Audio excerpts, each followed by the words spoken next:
بزاف من الاخوان كيمشي يدير لا فيزيت ديال الطوموبيل، ولكن للاسف ما كيعرفش هاد الكلمات اللي كيديروا لنا هنايا. واليوم ان شاء الله بغينا نهضروا عليهم لانهم كتهمنا باش نفهموا اشنو تيعنيوا هاد المعلومات.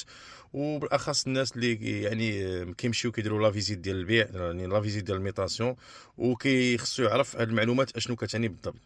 نبداو الاخوان. اول حاجه ان شاء الله هي اس في سي، خصها تكون اكثر من 50%، هنا 63%، يعني كتعني لنا الفران ديال ديك الطوموبيل شحال النسبه ديالو. كاينه هنا تحت منها اس تي اللي اكثر، يعني من 18%، هنا 22%، اللي هي كتعني الفران في حاله ملي كنهزو فران الامان ديالنا كنشوفوا الطوموبيل شحال النسبه ديالها. وهذه المساله راه كتشوفوها وكتردوا لها البال ملي كتمشيو لا فيزيت تكنيك. نجيو الحاجه الثالثه اللي هي الريباج قل من 12، هنا عندنا ناقص جوج، واللي هو كيعني انحراف، يعني الجران اذا كتجر الطوموبيله لشي بلاصه لشي جهه.